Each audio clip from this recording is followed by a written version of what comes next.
Good morning बच्चों, मैं लोकेश साहू, प्रयास कोचिंग सेंटर, भानु प्रतापपुर, कांकेर, छत्तीसगढ़। बच्चों, आप लोगों का आज का जो चैप्टर है वो है LCM and HCF. LCM and HCF का चैप्टर है। आप देखेंगे एलसीएम का मतलब होता है लोअर कॉमन फैक्टर। देखिए यहाँ पर एलसीएम लिखा है, लघुत्तम समापवर्ती। हिंदी में एलसीएम मतलब लीस्ट कॉमन मल्टीपल, एलसीएम है ना, इसका फुल फॉर्म है। और दूसरा होता है एचसीएफ होता है, तो एचसीएफ इसके नीचे है। ठीक है, तो पहले लघुत्तम समापवर्ती क्या होता है, मतलब एलसीएम क्या होता है, ये आपको डेफिनेशन के तौर पर देखिए, दो से अधिक संख्याओं का लसा मतलब एलसीएम वह छोटी सी छोटी संख्या है जो दी गई प्रत्येक संख्या से पूर्णतः विभाजित हो जाए। मतलब अगर कोई संख्या का एलसीएम पूछा है, जैसे कि आपका है 24 और 36 है, इसका एलसीएम क्या होगा, का एलसीएम है ना, एलसीएम क्या होगा, ये अगर पूछे है, ठीक है, तो आपको क्या करना है, ये एलसीएम अगर पूछा है तो इसका एलसीएम निकालेंगे। तो ये बोल ये रहा है कि वह छोटी सी छोटी संख्या निकाल रहा है, मतलब किसको पूछ रहा है, इधर छोटी सी संख्या आने वाली जो संख्या है उसको के बारे में बात हो रहा है। ठीक है, तो इधर छोटी से छोटी जो भी संख्या आएगा वो दी गई संख्या को विभाजित कर दे पूरी तरह से। ठीक है, दी गई संख्या को पूरी तरह से विभाजित कर दे। जैसे 2 से लगाएंगे तो 12 बार में जाएगा, 18 बार में जाएगा। ठीक है, फिर 2 से लगाएंगे और ये 6 बार में जाएगा, ये 9 बार में। ठीक है, और 2 से करेंगे, 2 तिया 6 और आपका है 9 नहीं जाएगा। अब देखिए ये संख्या से तो अब 2 से अब नहीं जाएगा, क्योंकि जो 2 से जाता है उसके यूनिट प्लेस में होता है 0, 2। 2 से जाने वाले का नियम क्या है, यूनिट प्लेस में 0, 2, 4, 6, 8 आए। तो ये 2 वाला जो है ना, ये इसका देखिए यूनिट प्लेस में आपका 9 आ गया, 3 आ गया, तो आपका कैसे जाएगा, अब 3 से जाएगा। ठीक है, 3 1 जा 3, 3 3 जा 9, और ये हो गया 3 से 1 टाइम। अब ये बोला है कि ना ये संख्या जो निकला है वही संख्या को आपको के बारे में पूछा गया है कि एलसीएम यही संख्या होंगे। इसको कैसे पता चलेगा, तो इसको मल्टीप्लाई कर दो, 2 दूने 4, दूने 8 या 24, 24 या 72, 72 इस क्वेश्चन का आंसर होगा, जो कि 72 दोनों संख्या दी गई संख्या से पूरी तरह से विभाजित हो जाएगी। यही बोला है डेफिनेशन में, है ना। ये जो संख्या निकलेगा, बड़ा संख्या निकला, एक चीज आप ध्यान रखेंगे, एलसीएम हमेशा क्या निकलता है, बड़ा निकलता है। एलसीएम बड़ा निकलेगा, दी गई संख्या से बड़ा ही निकलेगा, एलसीएम बड़ा होता है। ये एक पॉइंट है, आपको एक क्वेश्चन पूछ सकता है, ऐसी वन लाइनर क्वेश्चन, कि एलसीएम बड़ा होता है, छोटा होता है, समान होता है ना, इस तरीके से। तो आपको क्या है, हमेशा बड़ा निकलता है। देखो हमने 24 निकाला, 36 निकाला, ये दोनों का एलसीएम एक साथ निकाले तो क्या निकला, हमको 72 मिला, और ये दी गई संख्या से बड़ा है। ठीक है, अब यहाँ ये बोलने के अनुसार क्या बोल रहा है, दी छोटी छोटी संख्या जो दी गई प्रत्येक संख्या से पूर्णतः विभाजित हो गए। तो ये 24 है, 24 से अगर 72 को करेंगे तो 24 से करेंगे तो ये इसको 24 या 72 3 बार में विभाजित कर दिया है।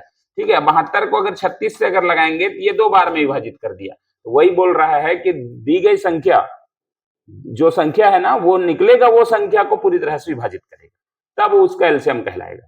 ठीक है, ये एलसीएम हो गया। एक और आप बोल सकते हैं इसमें, इसका जैसे क्या है 5 और 6 का एलसीएम क्या होगा। तो एक चीज यहाँ पर नया चीज आप देखिएगा, इसमें 5 है, इसमें 6 है, दोनों अलग अलग नंबर है, एक सम है एक विषम हो गया। ठीक है, तब ऐसे कंडीशन में क्या करते हैं, 5 और 6 का सीधा सीधा मल्टीप्लाई कर देते हैं, 30 हो जाएगा। ठीक है, और ये संख्या है कि नहीं है, दी गई संख्या से पूरी तरह से विभाजित होता है कि नहीं, तो 5 से 6 बार में जाएगा, 6 से 5 बार में जाएगा। तो ये क्लियर हो गया। अच्छा, और आप निकाल सकते हैं गुणनखंड विधि से इस तरीके से। इसका गुणज क्या होता है, छोटा संख्या है तो समझ में आता है, बड़ा संख्या के लिए आप क्या करेंगे, इतना नहीं कर सकते आप, गुणज नहीं निकाल सकते। तो ये टेबल में देखिए, और ये 5 और 6 का एलसीएम दोनों में जो कॉमन होगा वही आपका होगा। तो 30 जो है दोनों में कॉमन है, देख लीजिए, जिसको हमने इस तरीके से छोटा में निकाल लिया था। ठीक है, तो ये जो है 30 जो है आपका आंसर। ठीक है, तो इसका दोनों का उभयनिष्ठ गुणनखंड 30 है, इसलिए क्या होगा, 30 5 और 6 का एलसीएम होगा। ठीक है, आगे देखते हैं, एलसीएम सबसे छोटा समान गुणज या सबसे छोटा समानापवर्ती होता है। ठीक है, अब देखिए यहाँ पर महत्तम समापवर्ती एचसीएफ क्या लिखा है, एचसीएफ लिखा है। और एचसीएफ को आप देखेंगे तो एचसीएफ का मतलब क्या होता है, महत्तम समापवर्ती है ना, मसा बोलते हैं, एकदम शॉर्ट में मसा लिखते हैं। और एचसीएफ मतलब हाईएस्ट कॉमन फैक्टर, मतलब इसमें जो भी निकलेगा वो बड़ा संख्या से छोटा संख्या, मतलब हमेशा क्या निकलेगा, छोटा निकलेगा, ये चीज ध्यान रखना है। मतलब एक पॉइंट आप लिख सकते हैं, एचसीएफ छोटा होता है, दी गई संख्या से छोटा होता है। जो भी संख्या निकालेगा उससे छोटा होगा। जैसे कि यहाँ पर 12 और 16 का मसा 4 है, ऐसा बता रहा है ना। तो 12 को हम लोग क्या करेंगे, अलग से गुणनखंड मेथड से अलग से निकालेंगे, और आपका किसका है 16 है, 16 को भी अलग से निकालेंगे इस तरीके से। ठीक है, 12 और 16 को अलग अलग निकालेंगे हम लोग। तो ये हो गया 2 से 2 6 के 12, 2 से 2 3 6 और 3 से 3 एकम 3। तो यहाँ इसका हो गया आपका 2 2 और 3। अब ये 12 का है ना। अब इसको देखिए, 2 से 2 8 16, फिर 2 से 2 चौक 8, फिर 2 से 2 दूने 4 और 2 से 2 एकम 2। अब इसका क्या चला गया, 4 बार है आपका 16 से 1 2 3 और 4, इसमें मल्टीप्लाई कर दीजिए। ठीक है, अब देखिए दोनों में क्या है, इसका दोनों में कॉमन निकालना है। क्या बोला है, हाईएस्ट कॉमन फैक्टर। तो ये देखिए, ये 2 1 निकल जाएगा, ये 2 1 निकल जाए। अब तो इसमें 3 है, इसमें 2 है, तो हमारा क्या निकलेगा, 2 इंटू 2 बराबर क्या हो गया 4। इसलिए बोला है, देखिए HCF जो है 12 और 16 का 4 है। कैसे निकला, कैसे निकला, हमने गुणनखंड विधि से मल्टीप्लाई मेथड से निकाले। दोनों का अलग अलग एलसीएम निकालना है, और दोनों का अलग अलग एलसीएम से सीधा सीधा क्या करना है, क्या करना है, दोनों को कॉमन निकाल देना है। कॉमन ही होगा, कॉमन आंसर। अब दूसरा लाइन ये बोला कि अब इसका जो है, ये देखो सबसे बड़ा समान गुणज या प्रत्यय, या तो हम ये बोल सकते हैं कि जो भी एलसीएम HCF निकालने के लिए दिया जाएगा, HCF निकालने के लिए हमको क्या दिया था, 12 और 16 दिया था, है ना। तो देखिए 12 और 16 से, तो हमेशा मैंने लिखा है HCF छोटा होता है। तो आप दी गई संख्या ये 12 है, 12 से छोटा है कि नहीं 4, 4 छोटा है। ठीक है, 16 से छोटा है कि नहीं 4, तो हाँ छोटा है। मतलब हमेशा जो दी गई संख्या रहेगा ना, उससे हमेशा ही क्या निकलेगा, छोटा निकलेगा। तो ये चीज आपको ध्यान रखना है। अब यहाँ पर दिया है अभाज्य संख्याओं का मसा HCF हमेशा 1 होता है। अभाज्य संख्या है, कोई प्राइम नंबर है, जैसे कि मैंने इसको यहाँ पर अब बता रहा हूं यहाँ पर। ठीक है, आपको देखिए जैसे प्राइम नंबर का है ना, ये अभाज्य संख्याओं का मसा हमेशा HCF जो है हमेशा क्या होता है, 1 होता है, ये बोला है। तो अभाज्य संख्या आप कोई भी ले लीजिए, 13 ले लीजिए और एक 17 ले लीजिए। इसका पूछा है HCF का HCF, तो हमको पहले चीज आपने 200 तक HCF याद किए हुए हैं, क्योंकि ना मैंने क्लास में पूरा जब प्राइम नंबर चल रहा था तो पूरा मैंने करवाया है ना। तो 200 तक आपको याद तो रखना है। अब यहाँ पर बोला 13 है, अब इसका अलग। ठीक है, दोनों का HCF निकालना है, जैसे कि मैंने मल्टीप्लाई मेथड से मैंने किया, 13 और 16 को करना है, 13 और 17, 13 और 17। तो ये जो है दोनों जो है प्राइम नंबर है, हमको समझ में आ जाएगा। तो हमेशा आपको क्या लिखना है, इसका HCF क्या होगा, 1 होगा। ये चीज को आपको ध्यान रखना है। ठीक है, या तो आपके पास एक अभाज्य संख्या है, एक जो है आपका क्या है, विषम संख्या है, तो भी आपका जो HCF होगा क्या होगा, 1 होगा। ठीक, कैसे होगा, तो देखिए आप 13 को देख रहे हैं, 13 को किससे किससे कौन कौन भाग लगा सकता है, 1, और दूसरा क्या कर सकता है, स्वयं 13। ठीक है, अभाज्य संख्या का सिर्फ और सिर्फ 2 ही फैक्टर होते हैं। तो ये देखो 1 भाग लगाएगा, और ये इसको भी 17 को भी क्या लगाएगा, 1 भाग लगाएगा, और 17 स्वयं भाग लगाएगा। तो दोनों में कॉमन क्या है, दोनों में कॉमन है, 1 यहां भी आया, 1 यहां भी आया, तो इसलिए आंसर क्या होता है, 1 होता है। अब दूसरा को देखिए, 13 को क्या क्या भाग लगाएगा, 1 और स्वयं 13 देगा। अब 21 को क्या देगा, 21 जो है वो तो आपका क्या है, 21 जो है वो आपका जो है वो सम संख्या है, सॉरी विषम संख्या है ना। ये प्राइम नंबर नहीं है, क्योंकि इसका मल्टीपल, इसका फैक्टर अलग होगा। देखिए 2 3 से जाएगा, और 1 से भी जाएगा, और 7 से भी जाएगा, इसलिए 3 फैक्टर हो गया। तो यहां पर तो कॉमन जो है ये तो नहीं होगा, ये भी नहीं होगा, ये भी, तो आपका दोनों में से 1 आएगा। इसलिए जो है आपका एक प्राइम नंबर हो गया, एक विषम संख्या हो गया, या एक प्राइम नंबर हो गया, कोई भी एक प्राइम नंबर, और दूसरा जो है आपका सम संख्या हो गया। तो तब भी ऐसे कंडीशन में क्या होता है, इसको भी इसका भी HCF क्या होगा, 1 निकलेगा, क्योंकि कॉमन दोनों में जो निकलेगा ना वो 1 ही होगा। ठीक है, 19 को 1 भाग लगाएगा और स्वयं 19 भाग लगाएगा।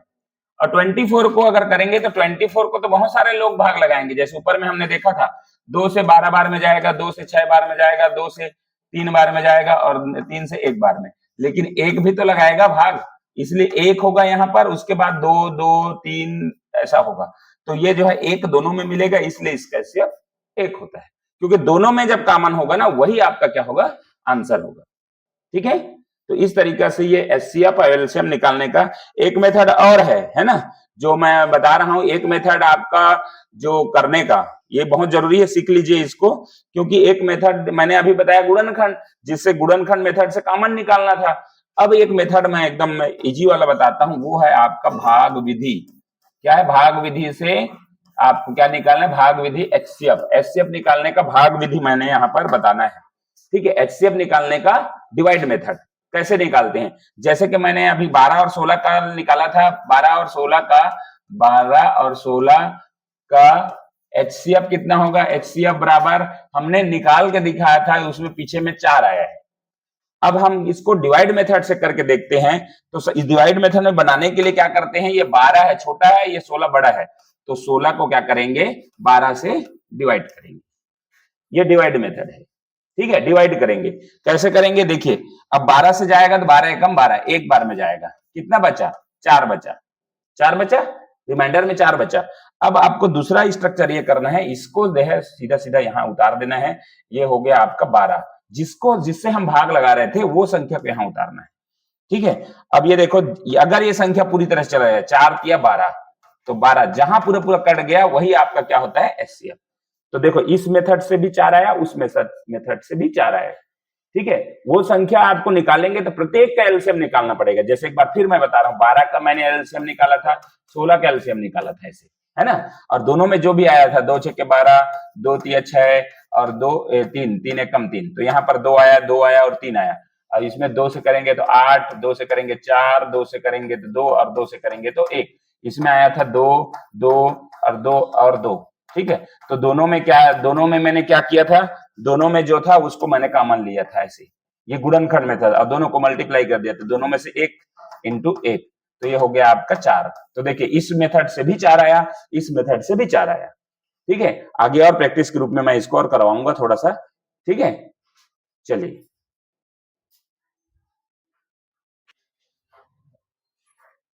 चलिए आपको एक और एक और सिखाता हूं इसी में। मैंने बोला आपको कि आप एक क्वेश्चन देता हूं, सेकंड नंबर एग्जांपल। वो एग्जांपल ये है, आप ध्यान से देखिएगा। ये है, मान लीजिए 36 है, 36 और ये 54 है, ठीक है। और एक अंक और दे, चलो 2 ही अंक है ना। का एलसीएम क्या होगा? पहले आप क्या निकालेंगे? एलसीएम निकालेंगे, और दूसरा में आपको निकालेंगे एचसीएफ। तो दोनों को अलग अलग निकालना है ना। एलसीएम कैसे निकालते हैं वो पता है। एलसीएम हमको सीधा सीधा निकालना है। कैसे निकालना है?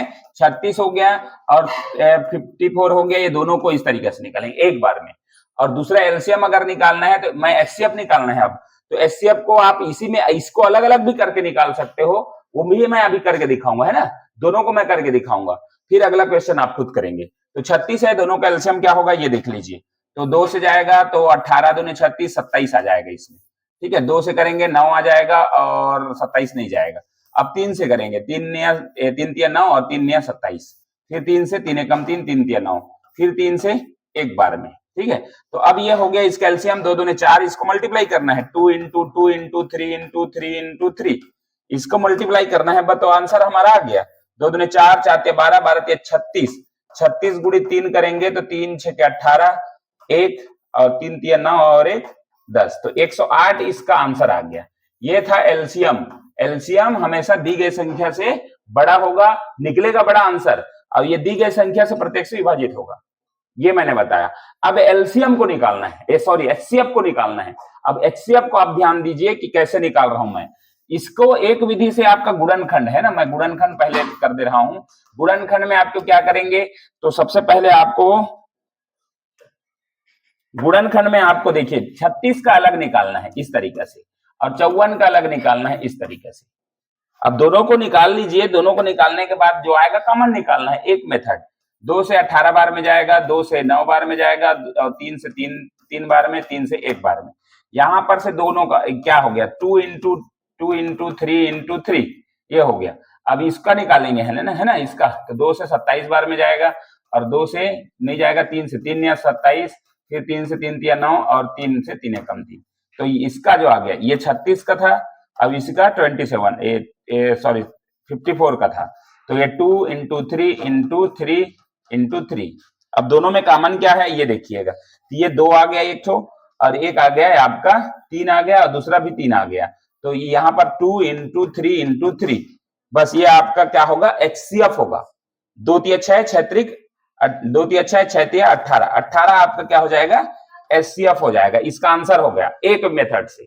दूसरा मेथड जो है वो लगाना है आपका डिवाइड वाला, ठीक है, डिवाइड मेथड, ठीक है, आपका भाग विधि, ठीक है, भाग विधि। तो अब भाग विधि से कैसे निकालेंगे, तो मैंने क्या बोला था, ये दोनों संख्या को लेना है। 54 बड़ा संख्या है तो 54 को सामने रख दो, उससे उसको भाग लगाना है 36, ठीक है, इतना कर पाएंगे आप लोग। अब यहां से आपको क्या करना है, 31 जा 30, 36 1 जा 36, ये आ गया, और 14 में 6 गया 8 आ गया, और यहाँ पर 4 में 1 गया, ये 4 में 3 गया 1 आ गया। अब जो है दूसरा आपको करना है वो ये है कि इसको फिर भाग लग चिन्ह बनाओ। अब ये 36 है ना, इसको वापस यहाँ रखो 36। अब ये 18 दूने 36, जिससे पूरा पूरा भाग चला गया, वही आपका क्या हो जाएगा एचसीएफ। तो यहां भी आपका आंसर जो है एचसीएफ 18 आया। देख रहे, या तो ये विधि से करो या तो ये विधि से करो, लेकिन आगे बड़े सवाल के लिए आपको ये विधि बेस्ट है, तो मैं आपको पूरे क्लास में इसी विधि को ही इस्तेमाल करूंगा, ठीक है। तो ये था आपका बेसिक जो है एलसीएम एचसीएफ का। एलसीएम ऐसे निकाला जाता है इस तरीके से, और एचसीएफ दो विधि से निकाला जाता है, गुणनखंड विधि से और डिवाइड मतलब भाग विधि से। दो विधि से निकाला जाता है, आपको जो अच्छा लगे वो विधि आप इस्तेमाल कर सकते हैं। तो चलिए, इस वीडियो को बेसिक था ये वीडियो एलसीएम और एचसीएफ निकालने का, इसको मैं यहीं पर समाप्त करता हूं। और वीडियो अच्छा लगा तो लाइक शेयर कमेंट जरूर करें और हमारे चैनल को सब्सक्राइब करें। धन्यवाद।